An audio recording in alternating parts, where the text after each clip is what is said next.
আল্লাহ যখন কারো উপরে নারাজ হয় তখন তার মধ্যে এই চিহ্নগুলো প্রকাশ পায়। আল্লাহ যখন কোনো ব্যক্তির উপরে নারাজ হয়ে যায়, আল্লাহ পাক তখন তার কাছ থেকে রিজিক কেড়ে নেন না, আল্লাহ পাক তখন তাকে সূর্যের আলো থেকে বের করে দেন না। আল্লাহ পাক যখন কারোর উপর নারাজ হয়ে যায় তখন তার কাছ থেকে অক্সিজেন ছিনিয়ে নেন না, বরং দুনিয়ার মুমিনরা যেটা ভোগ করবে, কাফের, মুশরিক, ইহুদি যারা আল্লাহর অবাধ্য, তারাও ওইটাই ভোগ করার সুযোগ সুবিধা আল্লাহ পাক দেয়। তবে আল্লাহ পাক তাদের মধ্যে কিছু আলামত, কিছু চিহ্ন দিয়ে দেয়। এই চিহ্নগুলো যারা চিন্তাশীল, যারা জ্ঞানী, তখন ওইটা চিন্তা ভাবনা করে, গবেষণা করে, তখন তারা আল্লাহর প্রিয় বান্দা হওয়ার চেষ্টা করে। তারা তওবা করে ফিরে আসে। এই চিহ্নগুলো দেখেন আমার আর আপনার মধ্যে আছে কিনা। যদি থাকে তাহলে এখনই ব্যাক করতে হতে হবে, এখনই আমাদেরকে ফিরে আসতে হবে, এখনই তওবা করে ভালো হয়ে আল্লাহকে সন্তুষ্ট করা, আল্লাহকে খুশি করার চিন্তা ভাবনা আপনার অন্তরের মধ্যে লালন করতে হবে। আল্লাহ রাসূল সাল্লাল্লাহু আলাইহি ওয়াসাল্লাম বলেন, আল্লাহ পাক যখন কোনো ব্যক্তির উপরে নারাজ হয়ে যায় তখন আল্লাহ রাব্বুল আলামিন ওই ব্যক্তিকে ভালো মন্দ বোঝার ক্ষমতা হারিয়ে দেয়। কোনটা পাপ কোনটা পুণ্য এইটা বোঝার ক্ষমতা হারিয়ে দেয়। মানে পাপ করলেও তার মধ্যে কোনো অনুশোচনা আসে না, ভালো করলেও, পুণ্যের কাজ করলেও তার মধ্যে কোনো ভালো লাগা কাজ করে না। খতামাল্লাহু আলা কুলুবিহিম ওয়া আলা সামঈহিম ওয়া আলা আবসারিহিম গিশাওয়া। আল্লাহ পাক বলেন, তাকে আমি মোহর মেরে দিই তার অন্তরের মধ্যে, কলবের মধ্যে, কোনটা ভালো কোনটা মন্দ সে বুঝতে পারে না।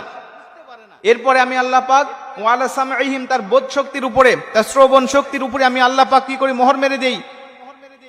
ওয়া আলা আবসারিহিম গিশাওয়া, এবং আমি আল্লাহ পাক তার চোখের পর্দার উপরে, চোখের উপরে পর্দা দিয়ে দেই। সে যেন ভালো দেখলেও বুঝতে পারে না, খারাপ দেখলেও বুঝতে পারে না। দেখেন আপনি, অনেক মানুষ আছেন পাপ করতেছে, পুণ্য করতেছে, কোনো রকম কোনো অনুশোচনা নাই, একবার বার পাপ করে যাচ্ছে, কোনো অনুশোচনা নাই, তওবা করার চিন্তা মাথায় আসে না, একই পাপ বার করে যাচ্ছে, তার মধ্যে কোনো অনুশোচনা নাই। আল্লাহ রাসূল বলেন, তখন বুঝে নিও ওই ব্যক্তির উপরে আল্লাহ পাক বড় নারাজ অবস্থায় আছে, বড় রাগান্বিত অবস্থায় আছে, ও ব্যক্তির উপরে আল্লাহর রহমত নাই।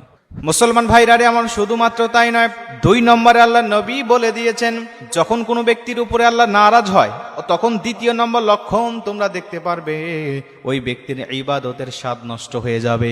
ব্যক্তি ইবাদত করবে কিন্তু কোনো মজা পাবে না। নামাজে দাঁড়াবে, নামাজ পড়লে আগে যেমন মজা পেত, এই সময় তখন আর ওই রকম মজা পায় না।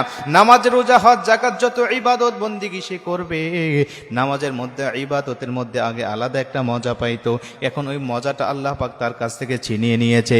এজন্য ব্যক্তি, ওই বান্দা আস্তে আস্তে ইবাদত থেকে দূরে সরে যায়।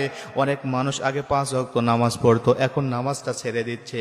এই মুসলমান, তখন বুঝে নেবেন ওই ব্যক্তিকে আল্লাহ পাক ওই ব্যক্তির উপরে নারাজ অবস্থায় আছেন, ওই ব্যক্তির উপরে আল্লাহ পাক বড় রাগান্বিত অবস্থায় আছেন। জোরে কন নাউজুবিল্লাহ। আল্লাহ পাক তার উপরে বড় রাগান্বিত অবস্থায় আছেন, এটা বুঝে নিবেন। আর আপনি যদি বুঝতে পারেন, আপনি যদি চিন্তাশীল হন, আপনি যদি জ্ঞানী হন, তাহলে এখান থেকে তওবা করে ফিরে এসে আপনাকে এই সমস্ত বিষয়গুলো এমনভাবে করতে হবে যেন আল্লাহ পাক নারাজ থেকে আমার উপরে সন্তুষ্ট হয়ে যায়। 3 নম্বরে আল্লাহ রাসূল সাল্লাল্লাহু আলাইহি ওয়াসাল্লাম বলেন যে ওই ব্যক্তিকে সবসময় অশান্তি, দুশ্চিন্তা, ডিপ্রেশন সবসময় এমনভাবে ঘেরাও করে রাখে, সে যেন কোনো দিকে শান্তি পায় না। তার টাকা আছে প্রচুর, তার অন্যান্য সবকিছু আছে, সম্মান আছে, টাকা আছে, পয়সা আছে, বাড়ি গাড়ি